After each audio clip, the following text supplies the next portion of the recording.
Today, we're looking at the darker side of literature with two books about not-so-happy families. And we've got writer Helen Slade and book critic Anna Kimura to talk us through them. First up, we're looking at Her Mother's Daughter by Alice Fitzgerald, a novel written from two points of view, one of a child and the other of her very troubled mother. Helen, I have to be honest, I found this one hard to read. It's very well written, but, well, how did you find it? I know what you mean, but I literally couldn't put it down and stayed up till 3 a.m. to finish it. There's something about immersing yourself in a family this flawed, this damaged, that's compelling.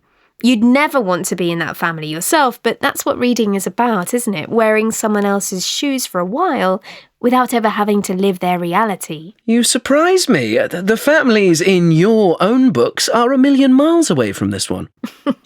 Yeah, my readers can always be sure they're going to get a happy ending, which you definitely, I don't want to give too much away here, but you definitely don't feel like a happy ending is coming for these characters. Okay, so don't mention the ending, but can you just describe for listeners what the book is about? So, it's about a family with secrets. The mother has hidden her troubled childhood from her husband and her 2 children, but, of course, it's shaped her entire personality and how she behaves as a mother and as a wife, which is especially obvious when we're reading the sections told in the child's voice, even though the little girl herself doesn't understand the meaning of everything she's seeing. For me, what was really so shocking was less what happened to the mother when she was a child, but how the mother treated her own children. Why is that, do you think? I think we're all programmed to see mothers as something sacred and pure.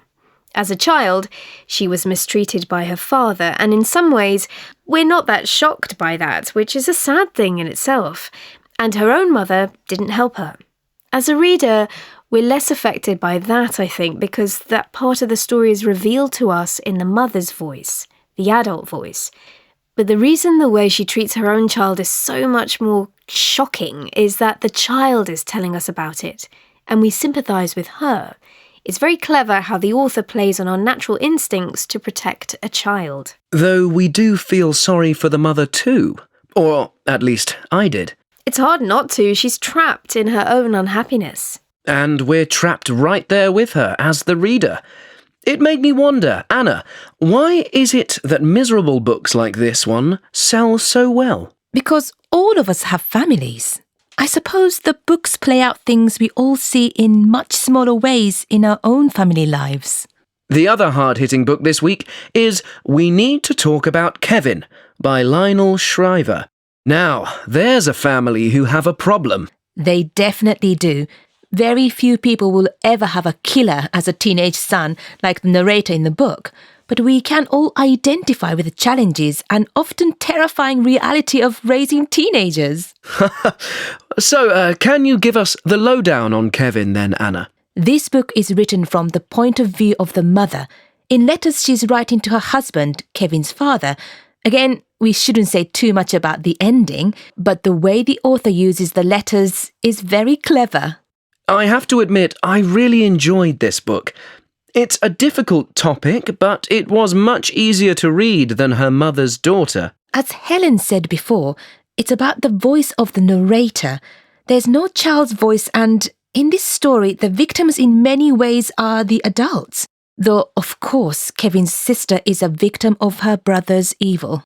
Yes, and the idea of where evil comes from is a theme that comes out in both books.